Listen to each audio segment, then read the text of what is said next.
knocked loose. White dive on it. This is twice now the Celtics have been first to the floor. They try to save with Horford. Unbelievable. Boston first to the floor. So good. Brown fakes, fires up the three. Bang! Tatum dives on the floor. Everybody dives. Jaylen Brown with the flush. Blocked by Porzingis. He's doing it all. Tatum spinning, driving, laying. Washington drives. Blocked by White. Oh, what a block from Derek White.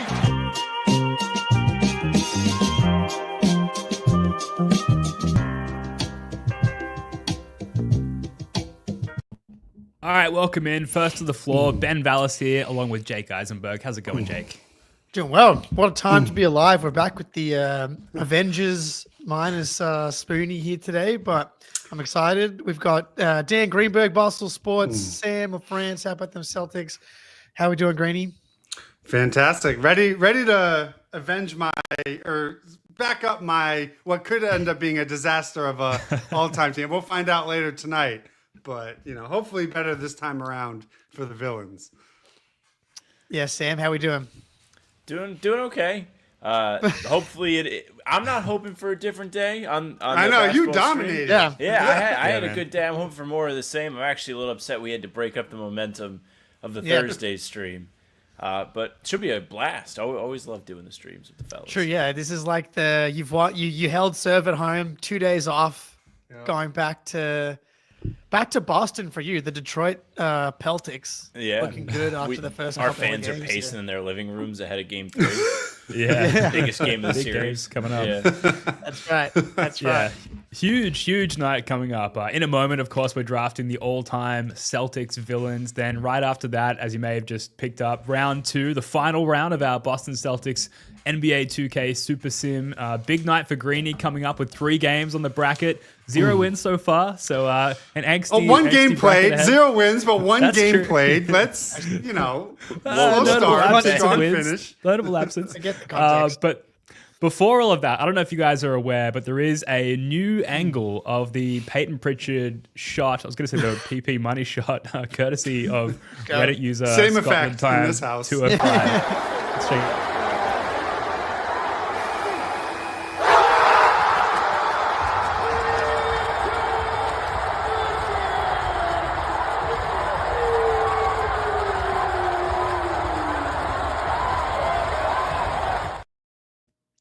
So I guess the notable new takeaway from that is the look at Jaylen Brown's face, which we didn't get through any of the broadcasts. And I think he has this face, Jake, of he knows I've just won a motherfucking championship. Not to disparage this newsworthy event here, I feel like I've seen the angle. I mean, I think it's I don't know. I thought this was the first time, especially because you got that prolonged shot of Jaylen. You could see he says something like, "Can you believe that shit?" or something like that. So I think this was, unless you have Zapruder film, unless you're holding out on some Zapruder film that I would ask you to share with the class. I think that this might be the first time. It's one of those things where you think you have a memory and then your brain just fills in the gaps. I've seen so many angles and rewatched that moment so many times that I have a 720 angle version of it in my own brain. So maybe that's why if we want to watch it again, I won't object. If we all just want to take another. That could just be the pod. Yeah. We could just sit there. I feel like throughout this season, people at that game should be obliged to have to share their angle of the shot. Because there's only so much happiness we're supposed to get over the next year. We need all so of it brings the up juice. It brings up that debate. Are you guys team be in the moment and don't record, or are you now team of have your phone out, because we wouldn't have a moment like that if not for that tremendous fan, being locked in right from the missed free throw on. I'm team B in the moment. We've got 17 broadcast angles, and 2, I trust that there'll be probably 4 to 5 more angles. We'll do it. And hey, I love a good viral video as much as the next guy. But if I'm gonna be in the Garden for the finals, maybe in that moment I would, just because you're up. And Pritchard's about to shoot a half-court shot, so maybe that's a little bit different. But in the midst of a back-and-forth fourth-quarter finals game, I am in no position to be filming anything. I'm assuming I would just film my face by accident. Like, and the emotions would be the closest I've ever gotten was when Matt Ryan hit that summer league like half court prayer. Remember that? And then he like destroyed his ankle coming down. Oh yeah. My God. I had that play because I'm normally like you. I'm normally like I just need it for my own brain. I don't need it on my phone. But that was one time. I don't know what made me do it, and I caught it. So I can understand the thrill when you capture it, and it's like. Perfect. You want the endorphins. You want the dopamine hit of like putting that out on Twitter, and we all can enjoy it together. But normally I'm with you. Moment first. Yeah, there are some photos or some videos in my phone rather of me at Game 4 2022 finals, like filming those moments, and you can hear me in the background just going, "Oh no!" Like I know what's happening before it happens, and I have not posted those on the internet because they're sad times. The Aussie accent would probably do a lot of legwork for those too. Like people would love it hearing the no! Yeah, the Aussie man dies at TD Garden. Basically, I will say I can't front. Like when I saw both the Lakers and Clippers on separate nights in LA one time, I did get some footage, but that's a different level of like emotional stability, like watching a neutral team. So I have to admit, I've got a video of LeBron chase down block against the Grizzlies one night and a Kawhi Leonard turnaround jumper the following night against actually it was a Spurs revenge game. Spurs were in town. So what would you guys say was the bigger death blow for the Mavs in that series? Was it Jalen's game 3 jumper or was it Peyton's half court? Because it's like the Jalen one is which half court buzzer beater? Well, the game 5 one. But like the Jalen one ended the series, but it felt like in that game, it was like God's not letting the Celtics blow this 20-point lead. It's a wrap. So I'd be curious. What do you think they like? What was their mood in the locker room walking after that moment? I would love to know. You go ahead, Sam. It has to be the Jalen one because like you put it really well. Like they were in the midst of a monumental collapse in Dallas. If that shot doesn't go, they maybe finish the comeback, and then Dallas feels like they really have a chance to win the series, or at least compete in the series. You might not even get the Peyton Pritchard heaving game 5 if you don't have that shot. Great. I mean, I'm not going to debate you. I fucking love that shot. I would say it's probably the single video you've posted the most, Greeny, in the past like 12 to 15 months, I'd say, is that specific Jaylen Brown jump shot. And then I watch it 2 to 5 times every time. You know why I do that? Because in the moment, you know what? Aside from it just being like a shot that changed our lives, for me, every year I felt like ahead of that situation, we would have seen that exact jumper and it would have rimmed out or it would have fallen short. So the fact that this time it finally went in, it's like, oh my God, we're finally blessed by the basketball gods to win after so many of those shots fall short and the team fell short. That just felt like collectively as a franchise and as a fan base, and even for him as a player, like we got over the hump. We finally got to experience what happens when one of those shots goes in. Turns out it's a pretty awesome feeling. Who knew? Can confirm. It was definitely an all-time moment for an all-time team. Like when you would watch those KD Warriors, like some of the best LeBron teams, even this Thunder team at times, it's like they'd be up big, a team would come back. And from a neutral perspective, you're never really like expecting the other team to come back. But we know because of the past, they only come back. This is the beginning of the end.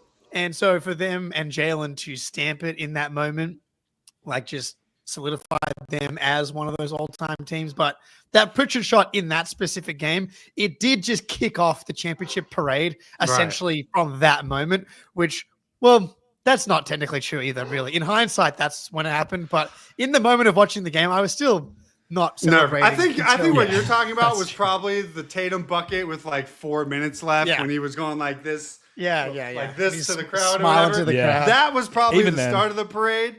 For me, the half-court prayer was like, all right, it's sort of like on Pierce's Game 7 free throw against Cleveland, where that hit the back rim and went straight up. And it's like he got a little help from Red for having that come back in. That half-court heave was like, This is every dead Celtics legend making sure the Celtics win this championship is how I felt it. Yes. A collective dunk from half court. Yeah. Right. It was like Tom. It was everybody. It was Tommy. It was like, go down the list. They were like, we're just going to carry this ball. I mean, he may or may not have traveled. I'm not here to, nitpick. But, that it just felt like it was the same sort of help from above that Pierce had in his Game 7 free throw. Yeah, it's like the Angels in the outfield type moment. Yeah, it's the Auerbach tip-in. Absolutely. Right. The Auerbach tip-in.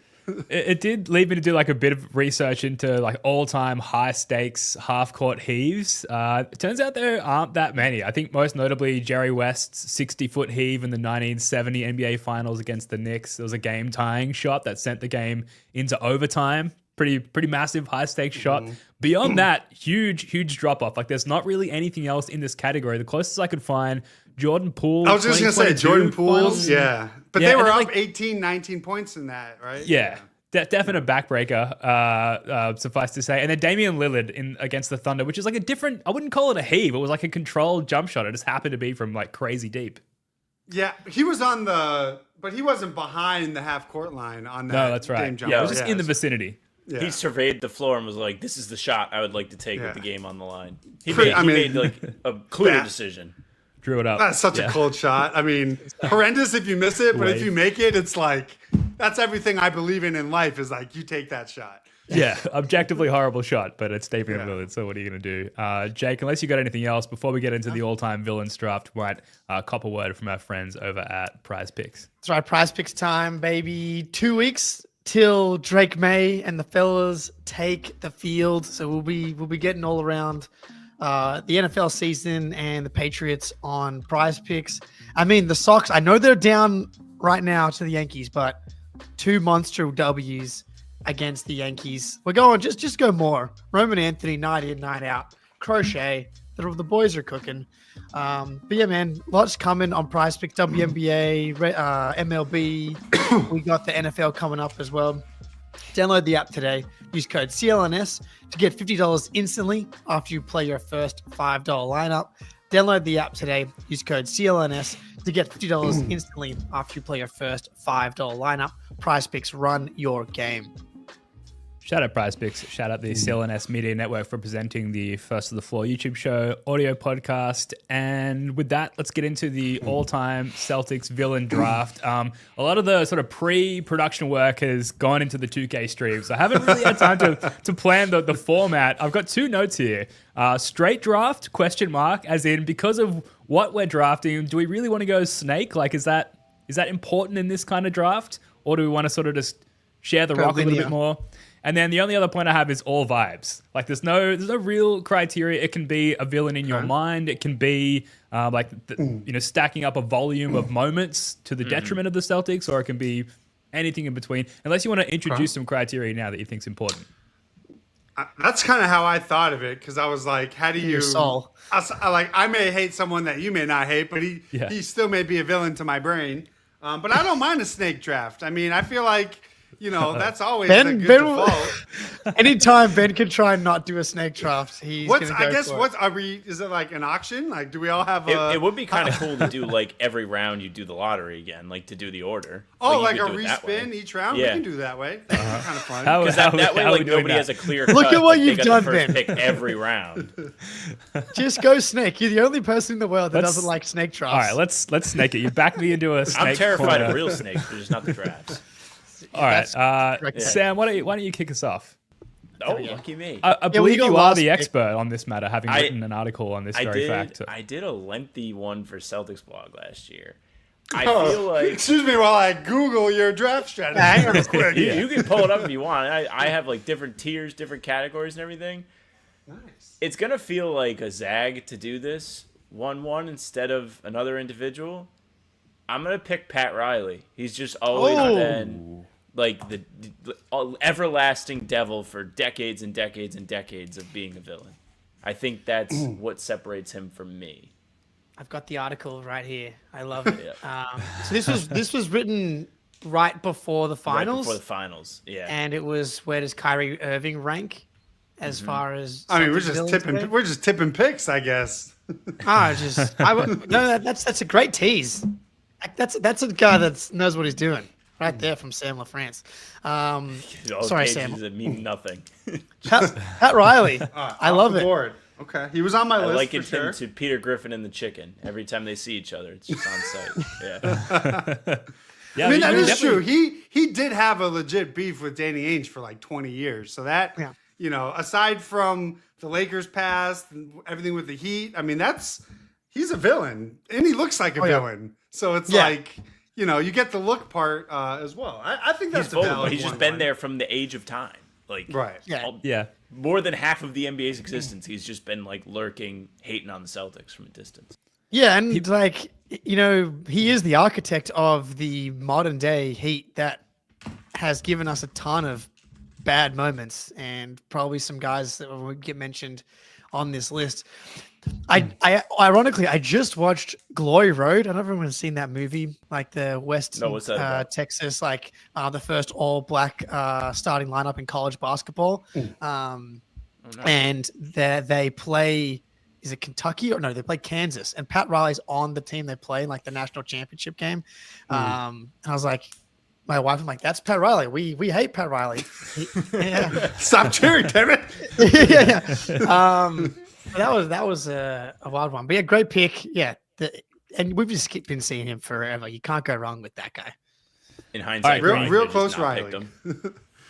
He probably We'll could go have to Rainy waited. next. We'll go with the guests to begin with, and then how nice. and then Jake 3. And if we're gonna go snake draft, I'm gonna give myself the back-to-back picks and go forth. Okay. Greeny, you're All up. right. So I had some debate on this, whether because I think there's plenty of options on both the player side and the non-player side.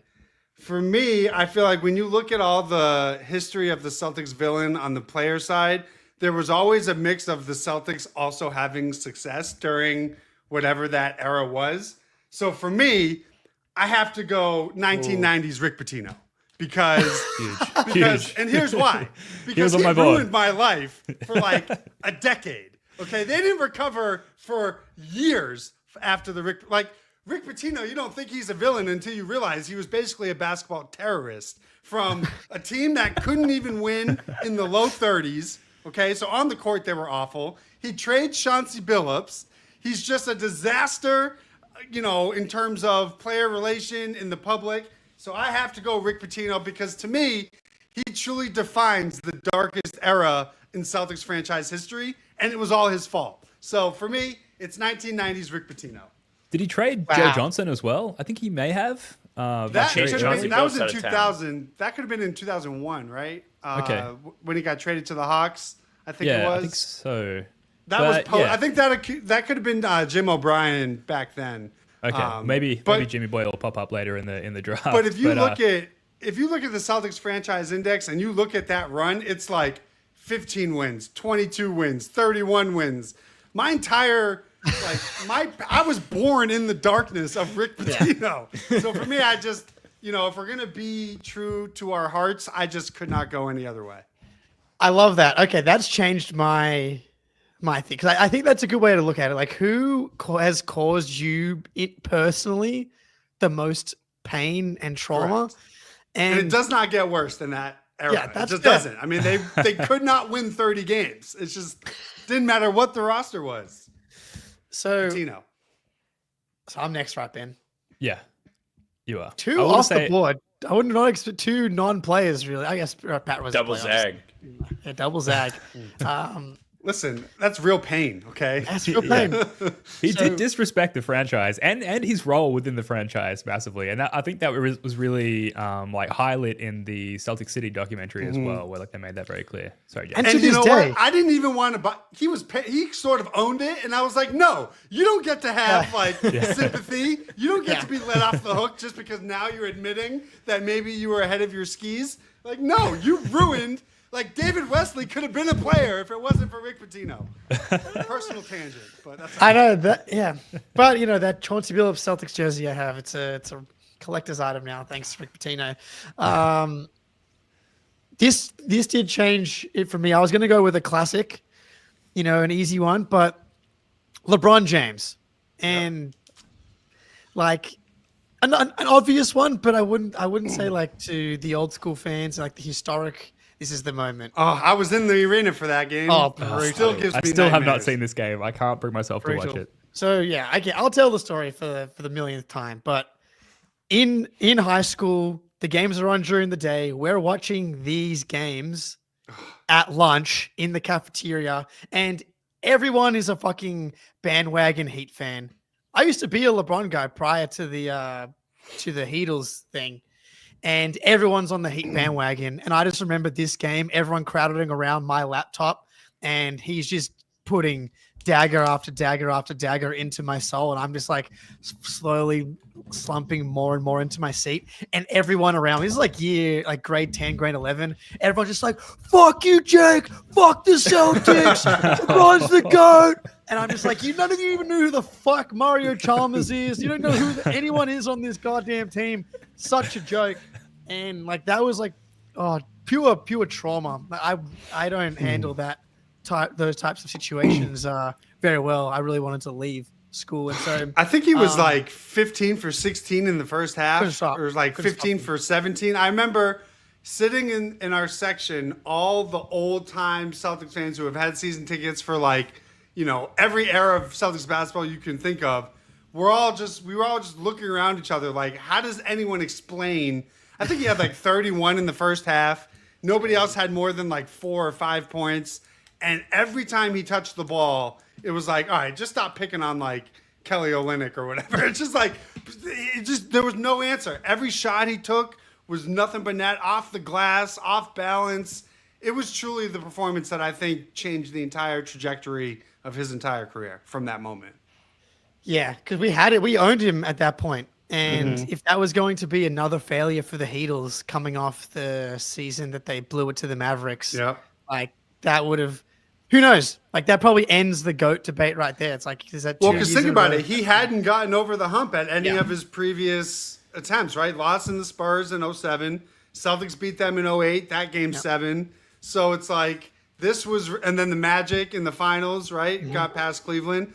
So had they fallen short there, to lose that series in 6 would have been, I mean, I almost would love to see what the universe is like, just to see. I would love to see what the universe is like. The meme of just flying cars and utopia. Like, do they split up the big 3? Do they even make it, after that season? I don't know. It's a huge what if, but he dropped it on the table in that first half. Yeah. And it's a worthy pick just for that performance. And how did the Celtics perform in the 2012 finals against the Young Thunder? Like, did this continue on with that hypothetical? Like, does Durant, if they win that title, does Durant leave? Does Harden leave? Like, think of how different all of the NBA could have been if they just, could not lose a game 6 at home. Doc Rivers' legacy. Yeah. How different would it be? Celtics lost a brutal home playoff game. Who could have possibly seen that coming? Yeah. Sam, any other notable LeBron painful moments, or Jake? Painful moments? I mean, listen, I fucking hate LeBron. LeBron is my least favorite. Like, I wanted to pick him first. I just thought Pat Riley was like a more fun pick, but can't stand him. 2018 was just maybe not just as brutal, but that was like, I thought they had him. Like, he actually has like retrospectively gained more villain points because people love the Tatum clip of him dunking on LeBron, and it's just like, that just reminds me that they lost. Like, that was like a false hope moment for me. Stop sharing the clip. And then going to the Lakers is like the ultimate Celtics villain move too. Like, he's just done everything perfect to play the role. And you got to like tip your cap in this draft. Yeah, to go that 2018, like I never thought they were going to win that series, but like when he has that and one, and Marcus Morris like has that feeble attempt at grabbing his shoulders, and LeBron puts it in, and he's just like strutting around the court, like doing that shoulder flex thing, just like scowling. That's disgusting and really hurt me deep in my soul. And then to follow it up by pulling the Lakers out of irrelevancy, and by going to LA and not only pulling them out of irrelevancy, but winning a title when they had like no chance of anywhere getting close to something like that. Yeah, just a complete cherry on the shit sundae. But it also doesn't help that I think they've had 3 playoff series since the 08 run, right? So it's like they had the one with Miami, the 2 with Cleveland, because the Isaiah Celtics played. So I think the fact that they just like haven't really beaten LeBron since that 2008 series kind of is what makes him more villainous, because it's like for the first half of his career, we kind of thought we owned him. But now it's like, not only that, but he ruined Paul Pierce's jersey retirement night. If you remember, I think the Cavs won that by like 50. So it's like not only did they win, but it was like right after the trade deadline, they had all new guys. Like I remember when that happened, it was like the Cavs were getting nuked, and they had given up, and they'd punted on that roster that had D Wade and Derrick Rose. Like he brought all his buddies in, and then he brought out the fellas and humiliated them. So if you think of a lot of like painful losses and memories of the post Big Three era, he's at the helm of like 60% of them. So it's like, that just makes you a villain by default, I feel like. Yeah, so like a lot of the guys we're going to talk about, like as you said, Greeny had a lot of success both ways. Mm-hmm. But LeBron has a career 58-42 record against the Celtics and 25-16 in the playoffs. He might also have the highest, or maybe he just lost it, but didn't he also have like the highest scoring average of his career? Like of every team he plays, I think the Celtics are his highest average, which is like, what the hell, man? You can't like beat up on the Washington Wizards. Like what the fuck? Like why are you doing that? But we instilled that urgency in him early in his career with those 2008 and 2010 defeats, and like he never looked back from those moments, unfortunately. And Jake, you mentioned the 2018 like coming down after being like bear hugged by Markieff Morris as he goes up for the layup, finishes and one, and then hits us on the baseline with like what can only be described as a dad scream, which I found personally offensive in the moment. It still occasionally haunts my dream. So yeah, LeBron James, very good pick. Moving on, pick number 4. I flipped my board a little bit because I think we've established the theme as like those who have caused us personal pain, and with that, this is an easy one. I have to go with this gentleman, Kyrie Irving. Here's the footage here. The very spiteful stomp on Lucky's face, which only bore disaster for Kyrie Irving subsequently. But between this, the promise to the fans to re-sign if we'll have him, which fortunately we did not. The ask me in July, like that thing, just the total pivot in terms of his demeanor with the press and with the fan base. The 2 max slots, like I don't know what you'd call it, like the hidden camera footage of him like clearly describing the Brooklyn Nets cap situation with Kevin Durant, and then the denial after the fact, even though like you clearly fucking caught red-handed having the wrong conversation in front of the wrong people, and just how he tanked that 2019 team from a vibes perspective. Then Kemba Walker, the total antithesis, like coming back, and there should be a place in Celtics lore for Kemba Walker. I know he didn't like win a title. I know that he went out injured and was a sieve defensively, but the vibes restoration after this Kyrie Irving fucking disaster, like should be celebrated long into the future, because Kyrie just fucked the vibes for multiple years. I think he's easily 13% responsible for the Jays developing into what they did, because from day one, he was so empowering of like, no, I may be a star max contract, but like, this is their team. They are the 1 and the 2. They are the future. So especially coming off of what we experienced with Kyrie, where it seemed like they didn't want to, he didn't want to give up that, pecking order, and wasn't really as supportive in those two becoming the faces of the franchise. So I think Kemba, that whole vibe and that mentality is partially, because Tatum's breakout year happened in the bubble. So it's like it took that sort of changing of the guard, I think, to help them feel the confidence to take that step to be the franchise guys. I don't have quite maybe it's because of what happened in the 2024 finals that the animosity towards Kyrie Irving is like not totally gone. Mm-hmm. I love the fact that what did he lose? Was it like 10 straight? I think it was like 13. 14, I think it was 13 straight. Yeah. Like as soon as he left, outside of that net series where it was in 21. In 21. Where it was it's crazy. Like the one series where that team was like healthy and firing on all cylinders happened to be against the Celtics. As soon as they got out of that series, Harden, like the first quarter of the Bucks series, Harden tore his hamstring. Like they were together for 13 total games. and 5 of them happened to be against the Celtics. Now I can't be too mad because one of my favorite Tatum games ever is that 50 bomb that he had in in Game 3. But man, I spent so much time defending that guy. He made me look like I know. Fucking you idiot. and me too, brother. You and me too. But I'm with you. It's like when you add in the 22 series in 5 or sweep, and then the finals, I'm more just indifferent. I get people will always boo him and stuff like that, but for me, the fact that they eliminated him twice, he hasn't won since he left. The experiment he left for was a disaster, and the Celtics have a title. It's I'm ready to just give it to Ray Allen. I'm ready to move on. What angered me 5 years ago does not bother me in the slightest now. But, had they lost all those series, and if he won last year's title in Boston, I think the hatred would be so much greater. But it feels beneath. It's who gives a shit? It's we're past it as an organization, as a fan base. He'll always be booed, but my level of animosity towards him has probably gone down substantially in the last 3 to 5 years. Sam, are you able to hold more of a grudge than Greeny or Jake? Yeah, probably. I mean, I'm pretty good at that. That's my your thing. thing. I'm just kind of angry. I have some good stuff. You guys mentioned the 22 Nets series. That was a fantastic, evil heel Kyrie, flipping the bird to the crowd, whining at the podium, they need to get over it. It's not me, it's them. Called the fan base a scorned ex-girlfriend. He was just as much in the fire, in the beef as the fan base was, and I think that's why this plays so well. But I did he do the jerk off motion, inbounding a ball or something like that? He was doing crying at the fans. He was flipping the bird behind his head to people. He was an incredible villain at his peak, but them getting the title on his head, I think does cool it off a little bit. I still I get a kick out of them booing him.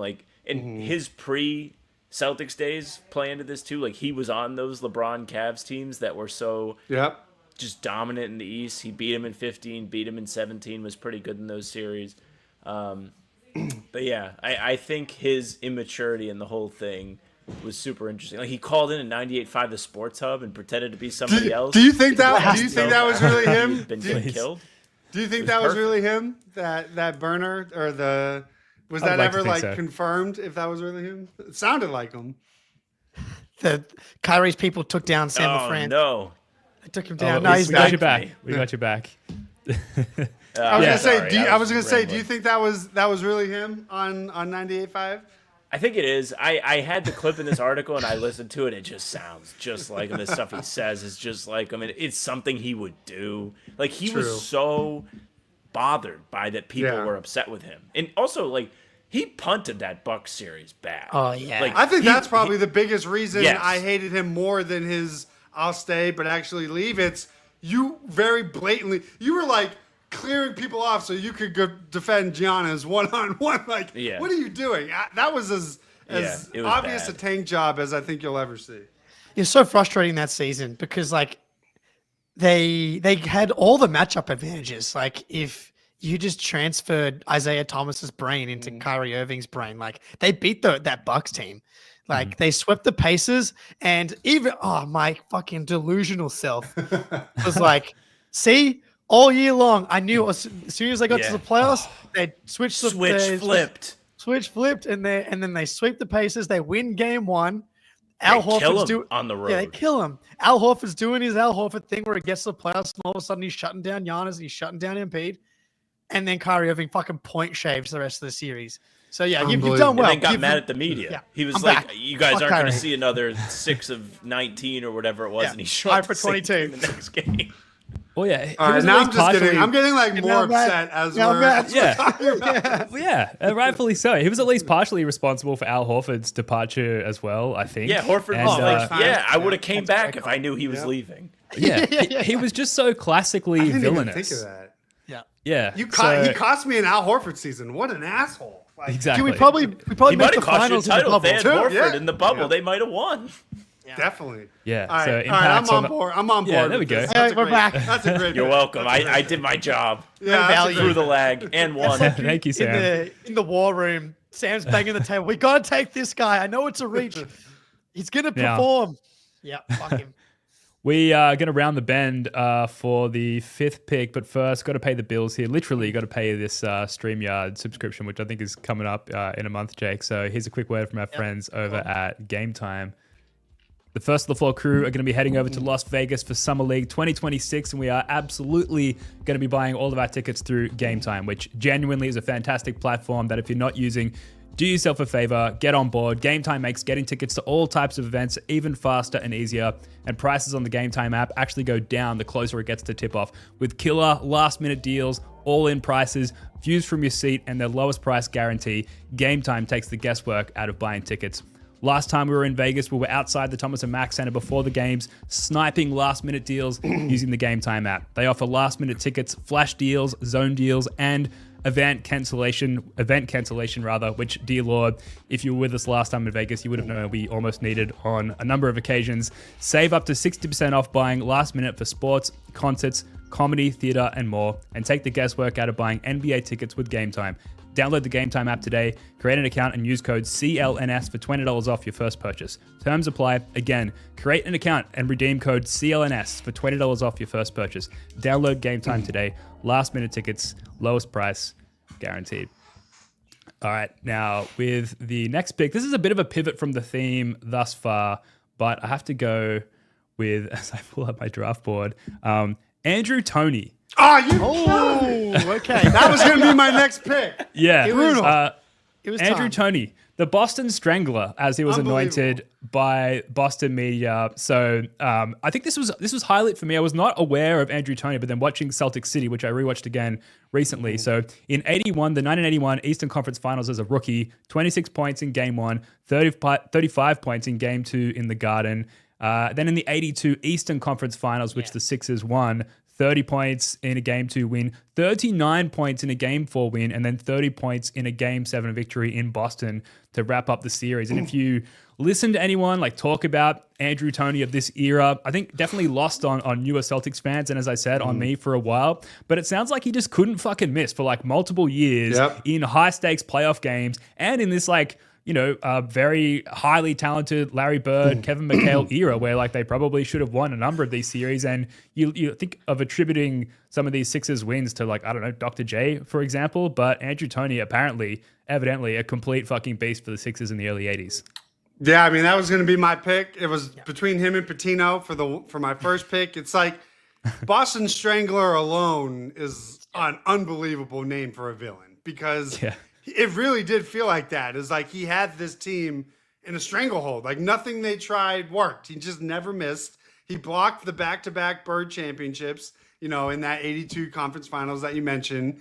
And, you have the Philly. I think where he played mattered. The Philly-Boston rivalry was a thing. You had, the teams were fighting. They were always, competing against each other. They were, more rivals than they were probably the biggest East, outside of maybe some other teams and players we may get to. But the Sixers at the time in those early 80s were the big bad, rival of those Bird teams. And he was literally unstoppable. So I'm very upset. This is like when Spoonie killed me on the turnaround, with the all-time Celtics draft. That's a phenomenal pick in my opinion.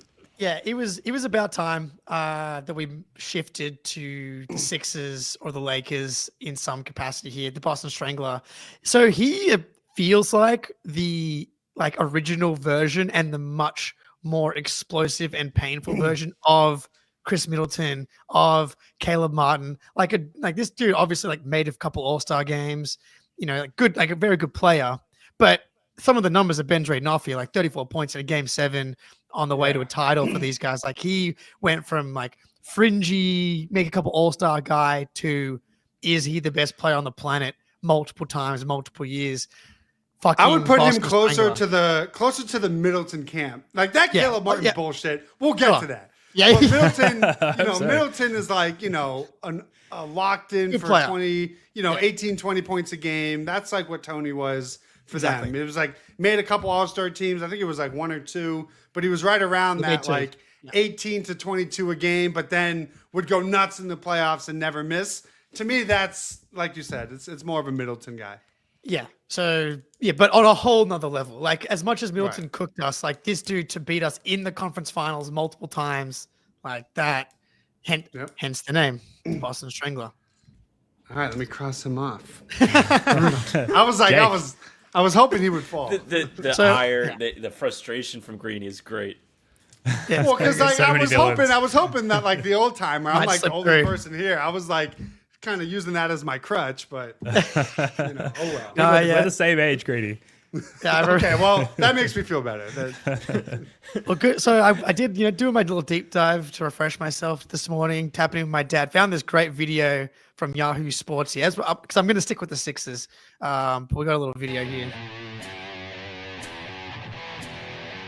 Long before Celtics Lakers, it was Celtics Sixers. We couldn't have done this back in the day. No. Boston and Philly do not like each other as sports communities. So would recommend looking that video up. I had a good time watching Kevin and Dr. J go back and forth, but I will be selecting Dr. Julius Erving. Great pick. My dad said, I mean, incredible value, I think, for him to fall. One of the most iconic photos in Celtics history. I mean, he fought Bird. Come on. Yeah. Fought Bird. Punch him right in the face, right? Yeah, like, come on. That's a square in the nose.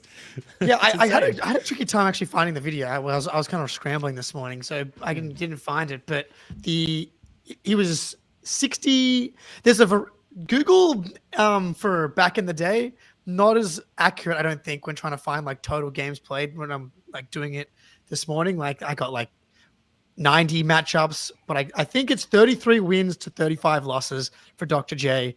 So like almost 70 matchups with the Boston Celtics is such an absurd number. And he was just awesome. You also throw in, he went to the University of Massachusetts, so it's like it's ironic that he became like an all-time Celtics villain when he was one of us massholes. But again, just I feel like anybody from those eras between those two teams would work, and he had the big flashy moment. He was also really freaking good, so it's like it wasn't just some scrub that was put in the game to cause some conflict. It was their other best player. So it's like best player versus best player. Each had their moments. Easy no-brainer pick.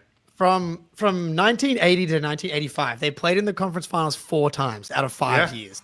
Like that doesn't happen. So the amount of hate you would be feeling towards those guys. Now, the good news is in 1985, the Celtics beat them in 5 as their like the final conference finals matchup. And that was kind of the beginning of like, okay, the Celtics Celtics Sixers are going opposite directions. And like there was a period here in 81 where the Celtics had lost 10 straight in Philly.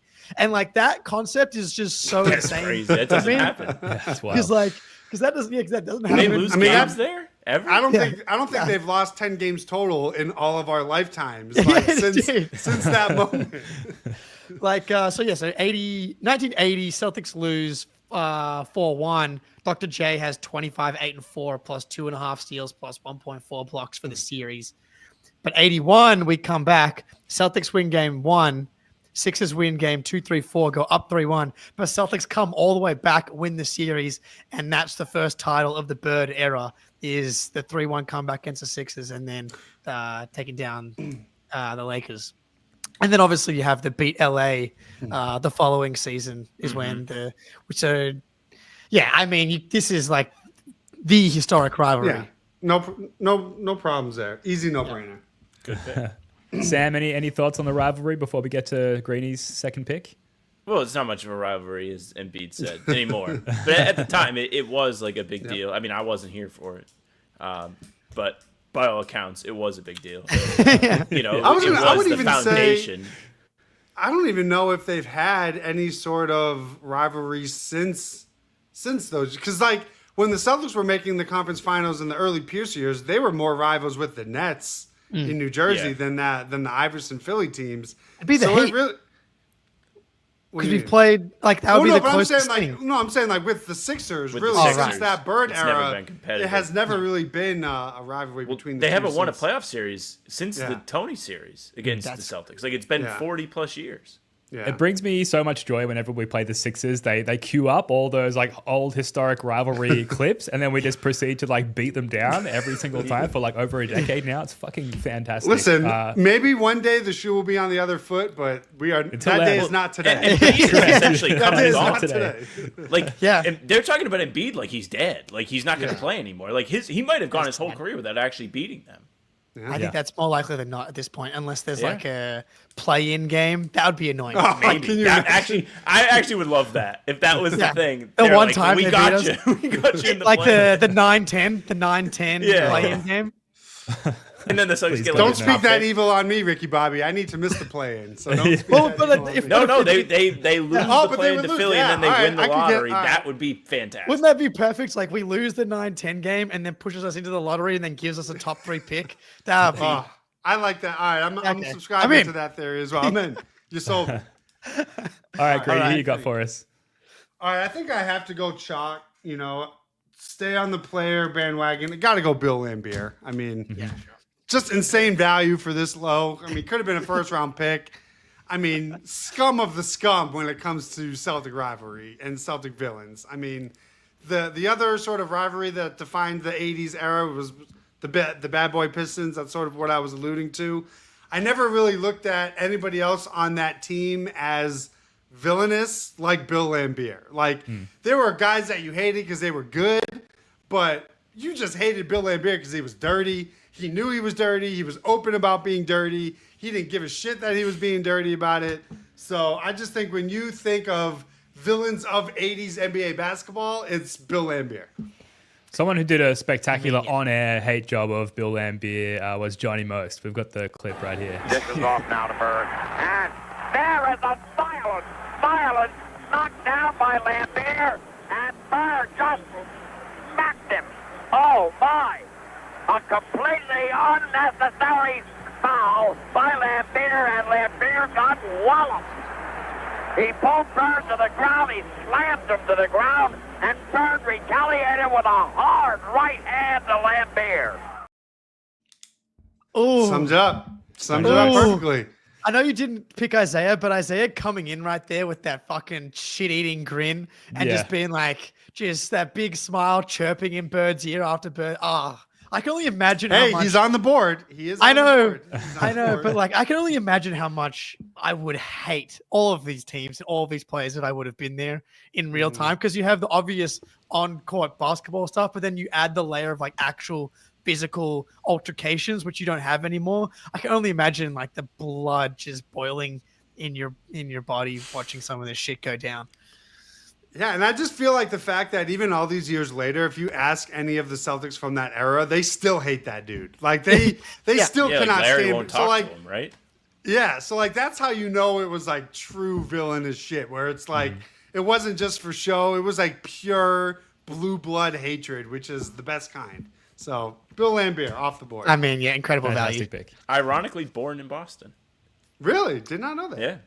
Oh, so Greeny's got another pick here. Is that right? No, I now go- we're no, back to back. Go so- Sam, oh, Sam, sorry. Sam We're a little goes- confusing the yeah. concept. I did the same thing last draft as well. Yeah, I get confused. Go ahead, Sam. It's obviously contagious. My idiocy is contagious. Apologies, Jake. Sam, over to you.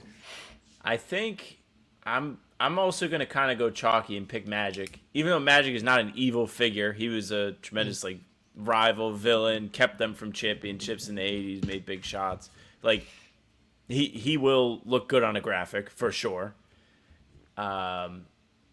But like I don't know, when I did my article last year, I couldn't lean too heavily into Magic being a top tier villain because he's just always smiling. Like he's not evil. Like he's just out there having fun. Like he went to Larry's jersey retirement ceremony. Like they grew close over the years. Like it isn't the same type of thing as Bill Laimbeer, which is a brutal turn for me to have to take. But I think Magic. It's almost like closer to the LeBron type of villain, right? Where like he's villainous because he beat you and he robbed you of championships. You don't hate him because he tried LeBron's to. LeBron's also insufferable. Right, but it's not like LeBron never tried to break Pierce's neck. Like people in NBA did. So he had Dwayne Wade for that. Right. So I'm with you there where it's not quite Lambeer, but I would look at Magic as a villain just because he was their biggest rival during the time of their apex. So I think that still fits. Oh yeah. Dude, like there's the clip of Larry after they lose the championship of him being like, Magic's just a great basketball player, like best ever seen, unbelievable. I don't know what else to say. And he's just like he looks and feels how we looked and felt after the 2022 finals, where it was like Steph Curry just reached into our souls and pulled our heart out. It's just like you can't hate. Like Steph is not a piece of not a cringe, like just I can't stand him type of figure like LeBron, or didn't try and hurt the Celtics, but he just was too good, and you kind of have to appreciate like what Magic was as a player. At least I don't feel like that towards Magic. But yeah, he 12-8 get the Celtics. One of the few guys on this list that actually he had the jump hook in 87 to seal it. It's like he had the dagger moments that just haunt you for the rest of your life until they win again. So I think that easy pick.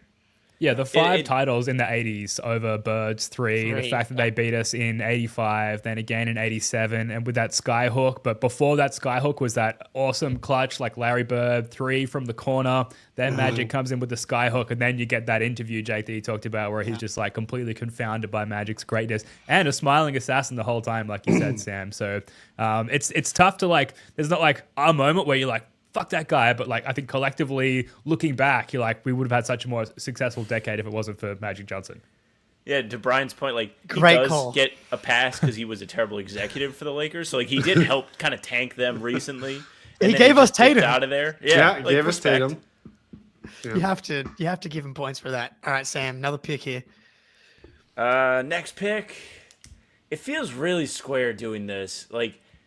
And it feels very like it'll like date my youth, but I think Jimmy is a great villain. Yeah, he was on my list for sure. Yeah, I mean, like he has a similar, 4 or 5 battles. I think he's a great villain. He's like the modern day Dr. J. When you were talking about like how like they kept seeing the Sixers in the 80s, like it's the same as what the Heat was, and Jimmy is just like he's so animated too. Like he's a big troll, loves to talk on social media. He was like making fun of when the Celtics had gone down 3-0 and Miami fell down 3-0 the season following that. He he photoshopped himself on Jalen. Don't let us get one. Don't let us get one. Like I don't know. He plays the villain card really well too. He embraces that.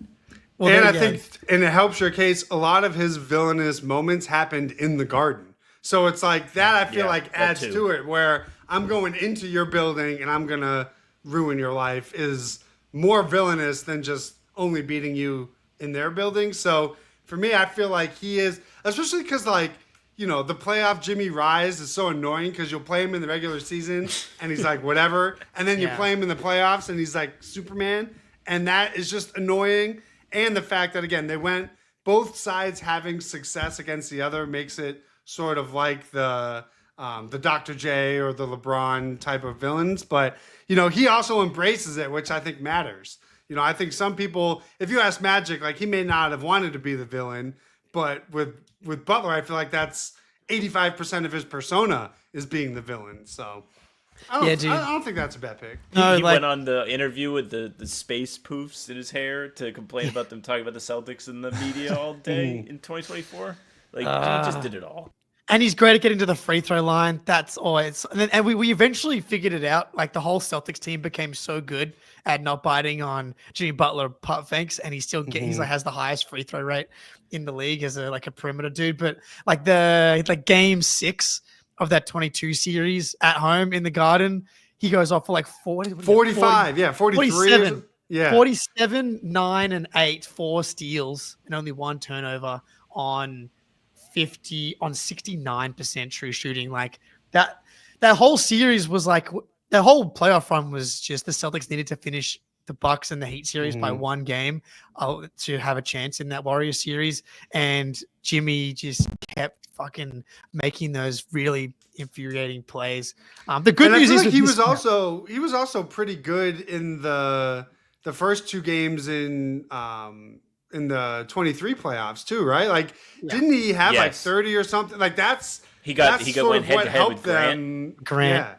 The Grant Williams moment was annoying, but yeah, what I was going to say is he doesn't have a ring. Unlike the Sixers in the 80s, no Larry. This Heat team, no Larry for Jimmy Butler, which is very important. Which I kind of like. What if Al Horford gets him a ring in Golden State? I'll be beside myself. At least Al will get another one. But yeah, Game 7 was it the 22 series? Yeah. The pull up transition three after the Celtics went up. That is probably in my like sports viewing lifetime top one like frozen moment in time. I was on my knees. Yeah. Like my brain is ready to aneurysm in that moment if that shot goes down, and I fully expected to go down. And it was online. It just front rimmed it. Yeah, but that was a legitimately terrifying moment. He should have taken that the shot. same help that Peyton Pritchard got on his heave in Game 5. The basketball gods did the opposite to that Jimmy Butler three. That's right. Right in Al Horford's face. He should have. Our back goaltend. Sorry. I was on my knees, dude. I was on my knees because they were up like 10 with like a minute to they go. were blowing it. And I don't know about for any of you guys, but also the fact that like coming right before those plays were the smart missed threes that were like wide open.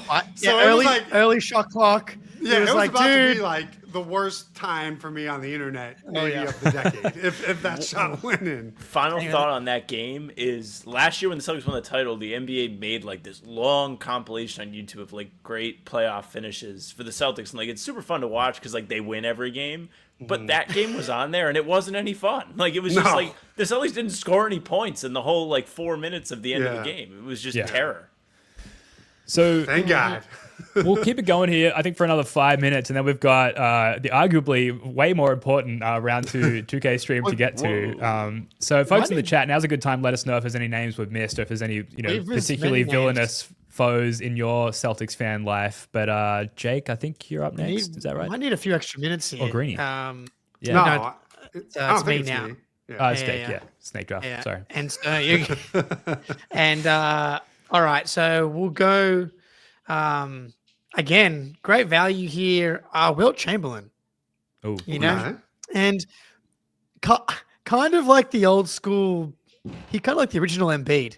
In that, he the physical freak. The 100-point game, the insane numbers, but just never got the best of the Celtics. And so I guess we're going away from cause you the most pain type thing here because he was 1-7 against the Celtics in playoff series. So it's hard to feel too much pain when that's the win-loss record. But you have like one of my favorite moments from this era in like Celtics Lakers rivalry lore where they think that they're going to win the title in 1969. And on the broadcast, they're talking about how it's going to be the first Lakers title, LA Lakers title, not the sixth Lakers title that they have now counted the 5 previous on the broadcast, talking about how it will be their first. But on every, Sam Jones is in that interview talking about how on every seat there was the piece of paper that said, once we win the title, the USC band's going to come out and play. What's the song?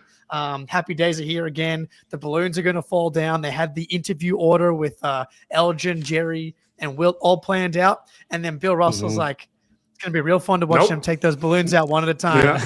And I just love that. I love that moment. Give me Wilt. He ended up getting 2 rings, but when you contrast that with Bill's 11, I mean, sympathy rings. Yeah. That footage we just ran. Bill called a career first. He couldn't get one on Bill's head. It is funny that that's the only team that beat them in the 60s. Like they only lost one East playoff series, and that was 67. And that clip we just ran was a Wilt Chamberlain 55 rebound game against the Celtics at some point in the mid 60s. 55 boards, which is completely insane. A lot of missed shots. That's a no, right? People always talk about, look at the rebound. It's like, you realize you're probably watching horrific basketball. Hashtag JJ Redick was right. That has just got to be some brutal shot selection in those. Yeah, only for the diehard play fans. with me and the boys. All right, I believe it is me.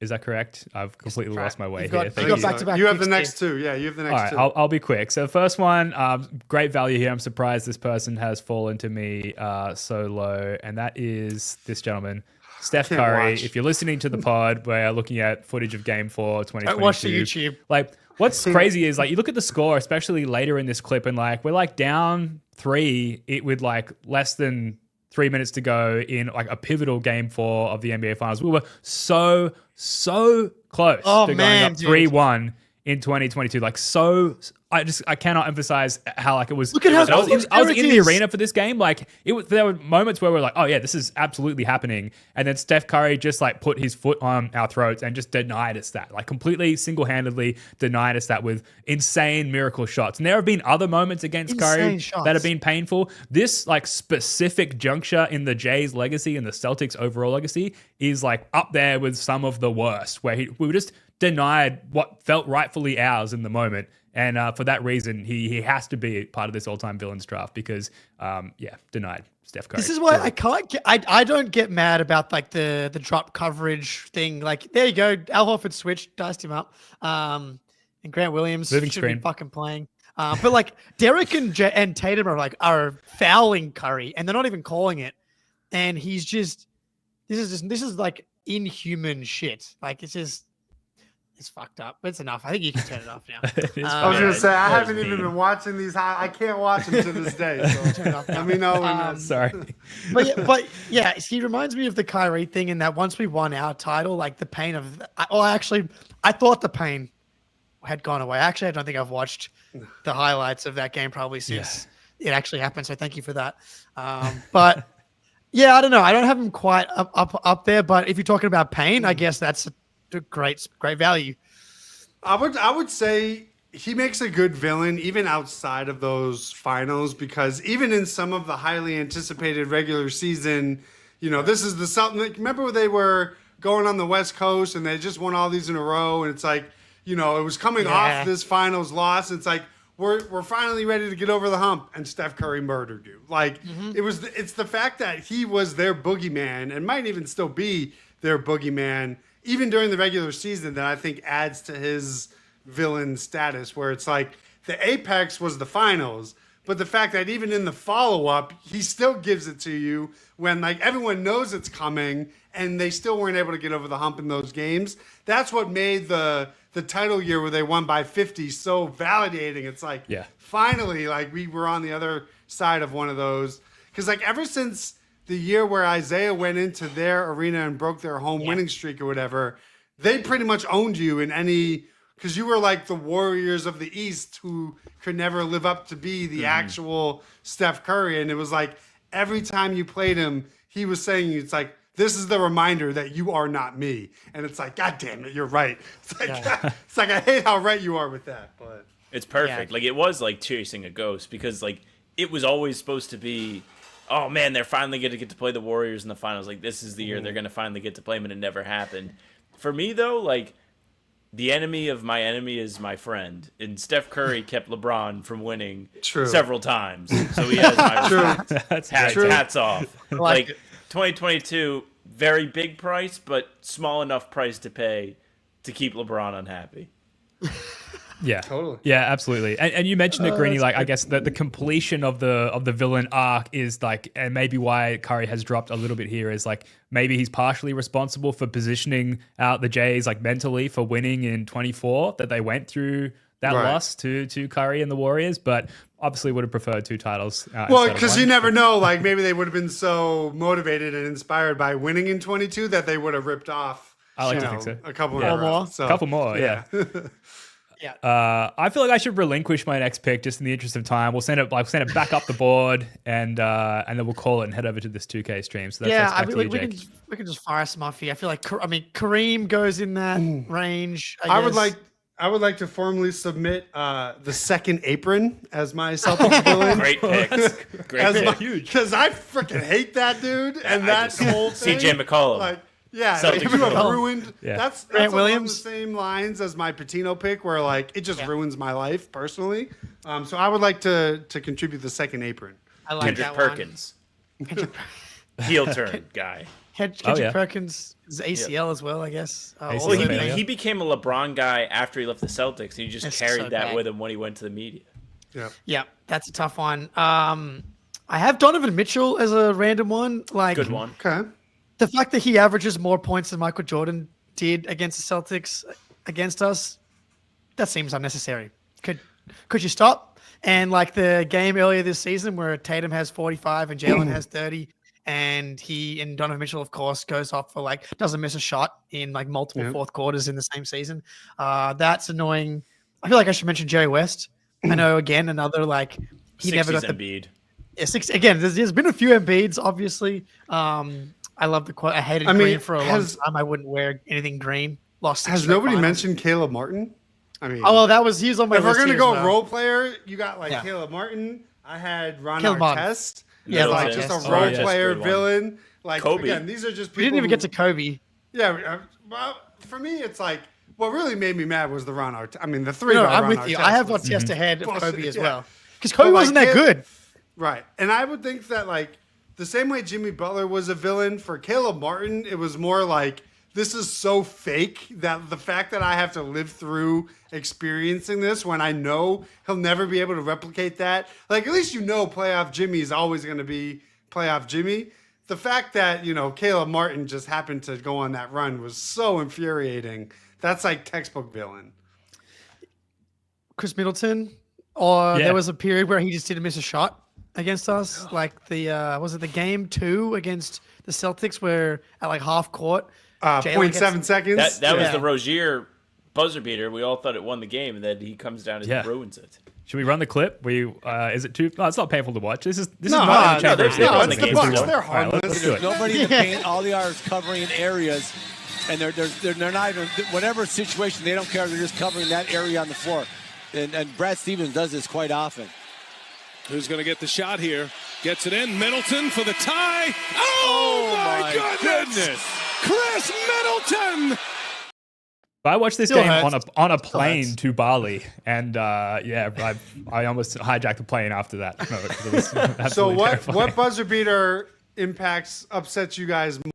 That 3 by Middleton or the OG over Taco? Yeah. For sure. OG for sure, because that one again fucked us for the next round, because instead of it being a potential sweep, it goes not only 7, but one of the most absurd wars. The double the hardest overtime, game 7 of all time. double overtime game 6 loss again. Yeah. That was I had to go for a 2-hour Marcus push walk. How does Taco not tip the ball on that inbound? How is that just physically possible? The OG shot is also a callback to how the Jalen shot impacted the finals, just because we were talking about that earlier. It was the inverse. If that missed, then it would have been a wash. But because now you had to watch the rest of the series, it was a mess. Also, Jalen being the culprit on both of those. I was going to say, it highlights his off-ball defense. Come he also on. had the same mistake on a James Harden corner 3 in 2023. I mean, game 4 or game 3. Yeah, fuck. Yeah. The tape is there. Tape is there. Spoelstra, good mention. Great mention. Yeah. We had Ish Smith in the comments as well. So couple of good ones Terrence there. Ross for a while there. Oh yeah, absolutely. Jokic maybe at times. Sure. I mean, Luka's next. That fat fuck. Well, he's the next Embiid. You gotta win. You gotta win. Well, Big he's cat.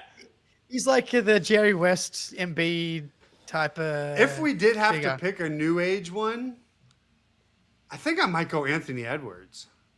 Okay. Because I mean, all the because games here's are great. why. Because here's why. The games are always competitive. He talks a bunch of shit. He's another sort of top 5, first team All NBA ish type of player.